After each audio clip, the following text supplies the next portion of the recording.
It's a story of conflicting military branches and of very real consequences for thousands of Americans. As America ramped up its Middle East involvement in 2005, the Army National Guard faced a troop shortage. The solution was a program called Guard Recruiting Assistance Program, or GRAP. It provided financial incentives for every Guard member that a recruiter brought in. While the program was a success, red flags were raised about potential fraud, beginning the dive by various military branches and Congress into the depths of any potential abuse. But military advocate Liz Ullman says that those investigators have been used to harass National Guardsmen and further a power feud between the Army and the National Guard, which is leaving thousands of servicemen and women's lives completely destroyed. She runs the nonprofit Defend Our Protectors, which is dedicated to publicizing these abuses, and Liz joins me now via Skype. Liz, thank you so much for being here. Thank you. I appreciate your time. Liz, can you please just describe for us the contours of this case, which is going up before the Supreme Court this week, and how it specifically affects the National Guardsmen? I think this is a bit of a complicated case, but I want to turn it over to you just to give us the broad outline of this and why it's affecting so much of our nation's servicemen and women. It is a very complicated case and difficult to describe.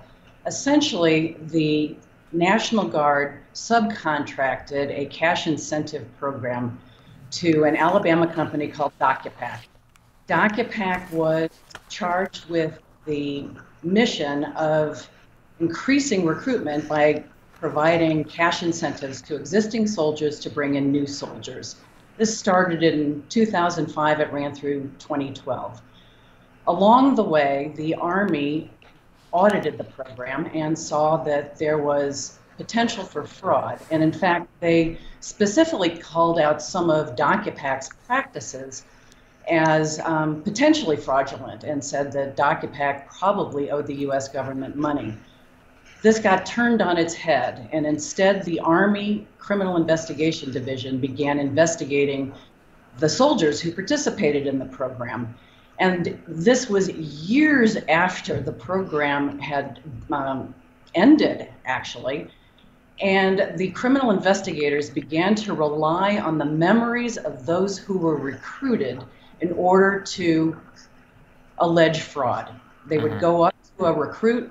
They would say, who was the first person that introduced you to the National Guard? If that recruit could not summon the name of the soldier who got paid, then that soldier who got paid was likely to be charged with fraud. And wire fraud, identity theft for using a Social Security number. The problem is, and the reason that this has gone to the Supreme Court, is that the statute of limitations was suspended under the Wartime Suspension of Limitations Act. And the investigation relied on the memories of young men and women who then were enlisted in the National Guard and likely faced combat. They simply didn't remember who their first contact was in the recruitment process. And therefore, the soldiers who did nothing more than what they were commanded to do, which was increase troop strength, are now being prosecuted for fraud against the U.S. government, identity theft, wire fraud, any number of felonies that either destroy someone's career and their life or in fact put them in prison. So the young man in question, whose case has now been petitioned into the Supreme Court, is that if you're going to suspend the statute of limitations and then rely on the memories of people that are now 10 years old, that it flies in the face of the Constitution. That is a very good summary, Liz. And it really is outrageous that the people who were tasked with bringing more men and women into our military in a very critical time during the Iraq War. A lot of people forget 2005 was a make or break moment for the U.S. military. And you're absolutely right that many National Guardsmen ended up deploying overseas, something that they had not necessarily expected, but obviously signed up to do. Why is it that the Army Criminal Investigative Division would turn on the National Guard recruits and not on the company itself that is alleged to have defrauded the U.S. government? Well, that's the money question, and I have my theories. Various people that I've worked with have said that the Army and the government isn't coordinated enough to actually pull off the kind of conspiracy that I believe could happen. But I actually think that the Army is doing this partly because of inertia. Nobody has stopped them, but also because the National Guard was the recipient of considerable funding for recruitment, for combat training, and for combat equipment. And the Army does not want the National Guard to be in that business. And so by destroying the reputation of the National Guard, soldier by soldier, the money is flowing back to the Army. And that is exactly what has happened. That the recruitment budget has been steered away from the National Guard into a centralized Army budget. The Army went full on in the media saying that the National Guard didn't deserve Apache helicopters and wanted the Apache helicopters that the National Guard has back, and that the combat training budget has reverted back to the Army. So this is a theory, this is my own theory, there isn't anyone else who's endorsing it, but it's the only reason that I can come up with, that they have gone after 100,000 National Guard soldiers, either with an investigation or an indictment, and it's massive.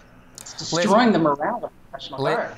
Liz, outline the effects for our nation's men and women who get hit with these types of charges, the effects that are on their lives, or some of the clients or some of the people that you have worked with. How has this impacted their lives to be accused of crimes like this? Oh, it's massive. Some people are in prison. A few people have committed suicide. It's been That's terrible. A tragedy. The criminal investigation agents from the Army CID, has conducted an investigation that basically presumes that a crime has been committed, and they set about making sure that the evidence that they collect proves that. And so we've got, in some cases, enlisted men and women who cannot afford a high-ticket criminal defense attorney, relying on a public defender against massive amounts of government information, and they tell their clients to accept a plea. A plea means that they are going to have a permanent record in the FBI. They're not going to be able to pass a background check. People have lost teaching licenses and medical licenses and real estate licenses. People have had their bank accounts closed. They can't buy a gun. And this is a permanent blemish on their records. In some cases, people don't even have to be indicted to face those kinds of penalties. That simply by being investigated, their names are entered into the National Criminal Information Database, and if a background check is run on them for a job, they don't get the job. Wow. Yes, it's huge, and this alone, this background issue, has affected tens of thousands of individuals. Many of them combat heroes.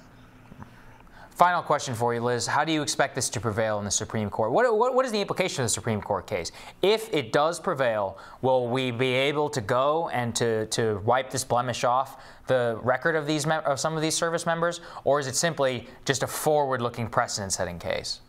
Well, I'm not an attorney, so I don't know the answer to that question. Yeah. And I think that it would have wide implications, that if the wartime statute of limitations is not upheld, it means that almost every one of these investigations has been illegally conducted. Right. And I hope it wipes the records clean of honest men and women who have done nothing more than defend our country.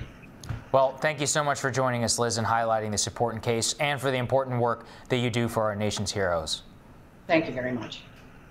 We'll have more coming up for you on Rising.